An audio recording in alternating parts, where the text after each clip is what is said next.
আমাৰ কোনো ধৰণৰ ইলেক্ট্ৰিচিটি বিলৰ বিদ্যুতৰ মাচুল কোনো ধৰণৰে বৃদ্ধি নহয়। এই কথাটো আজি আপোনালোকৰ জৰিয়তে সমগ্ৰ অসমবাসীক আজি আপোনালোক কৈছোঁ। কাৰণ আমাৰ এতিয়া মুখ্যমন্ত্ৰী মহোদয়ে আমাক কৈছে যে আমাৰ বিদ্যুতৰ ৰাহি হৈছে আৰু আগন্তুক দিনত আমি বিদ্যুতৰ বিষয়লৈ আমি বিভিন্ন ধৰণে চিন্তা চৰ্চা কৰিছোঁ, কেনেকৈ আমাৰ উৎপাদন বৃদ্ধি কৰিব পৰা যায় আৰু বিভিন্ন আমাৰ আঁচনিৰ জৰিয়তে আমি কৰাৰ কথা ব্যৱস্থা কৰা হৈছে। আৰু আজিৰ ডেটত বিদ্যুৎ বৃদ্ধি কৰাৰ ক্ষেত্ৰত আমাৰ আজিৰ ডেটত কোনো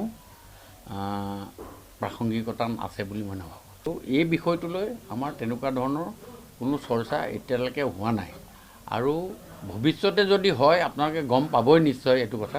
কিন্তু এইটো কথা এতিয়ালৈকে তেনেকুৱা ধৰণৰ কোনো কথা অহা নাই।